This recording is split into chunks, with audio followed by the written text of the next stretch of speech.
আসসালামু আলাইকুম রহমতুল্লাহ। কী অবস্থা সবার, কেমন আছেন সবাই? সবাইকে আমন্ত্রণ জানাচ্ছি নতুন একটা ভিডিও দেখার জন্য। আজকে আমরা হলো গিয়ে একদমই খুব মজার একটা রেসিপি রান্না করতেছি, আর সেটা হলো গিয়ে নারকেল বাটা দিয়ে ছোটো চিংড়ি মাছ ভুনা। দেখেন কতটা লোভনীয় লাগছে, আলহামদুলিল্লাহ। আর এটা হলো গিয়ে রান্নার একদমই শেষ পর্যায়ে, আমাদের রান্নাটা অলমোস্ট প্রায় হয়ে আসছে। আর নারকেল বাটা দিয়ে আসলে দেখা গেল হাঁসের মাংস বা যে কোনো রান্নাই আসলে অনেক ভীষণ মজাদার হয়, আর এই নারকেল বাটা দিয়ে চিংড়ি মাছ সেটা তো আরও বেশি মজার হয়।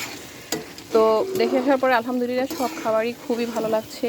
আর বিশেষ করে মায়ের হাতের রান্না, তার তো হলো গিয়ে অসম্ভব স্বাদ, সেটা আর কি বলবো, সব সন্তানরাই সেটা জানেন। তো ভীষণভাবে আসলে অনেক অনেক পছন্দ হচ্ছে রান্নাগুলো। দেশে আসার পরে আলহামদুলিল্লাহ খুবই ভালো লাগছে। আমরা আজকে হলো গিয়ে চিংড়ি মাছ দিয়ে খাবো, আরও অনেক অনেক প্রিপারেশন আছে আমাদের দুপুরে। তো আলহামদুলিল্লাহ অনেক অনেক ভালো লাগছে। কার কার এই রেসিপিটা পছন্দ সেটা কিন্তু অবশ্যই কমেন্ট সেকশনে জানাতে ভুলবেন না। আমাদের রান্নাটা কিন্তু হচ্ছে, দেখেন কতটা লোভনীয় লাগছে, মাশাল্লাহ মাশাল্লাহ। তো যাই হোক, সবাইকে অসংখ্য ধন্যবাদ জানাচ্ছি। আর এটা হলো গিয়ে ধনিয়া পাতা দিয়ে তারপর নামিয়ে নিলেই হবে, একদমই ডান। তো সবাইকে অসংখ্য ধন্যবাদ জানাচ্ছি। আল্লাহ হাফেজ।